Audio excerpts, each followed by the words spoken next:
Assalomu alaykum do'stlar. Haqiqiy Jeep haydayman deyarlar. 3lik motorda Captiva haydashi kerak. Endi bu 3lik motordagi Captiva'larni hamma ham tozasi tusharmidi, lekin bugun biz yani avtosalonimizga haqiqatdan ham 100 ming kilometr yurgani kelib qoldi.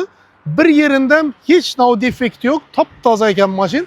Hozir men sizlarga chexollarini, salon holatini ko'rsatsam, haqiqatdan ham vaydat tabarasida ichlari dim toza.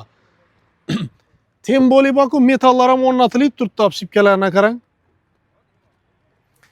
3lik motorda yine chexollarni matoviy bo'lib turishini qarang. Toza saqlangan Captiva shunday bo'ladi. 100 ming kilometr yurib turibdi. Hamma yeri haqiqiy och. Hozir probegini ham ochamiz.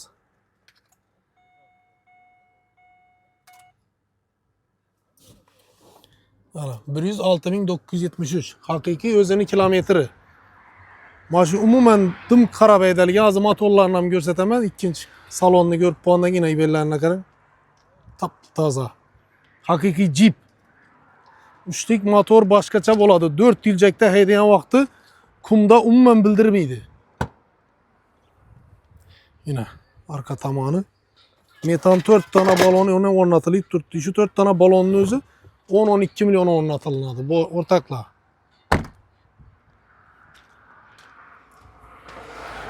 Yaxshi Captiva qidirib yurganlarga bu videoni tashlab qo'ysangiz bo'ladi. 2016-yilda ishlab chiqarilgan chisti 3lik motor. Gavdasini 3lik motordan boshqa hech uncha tartib ham bilmaydi buni. Yine motorlarning top-toza turishini qarang.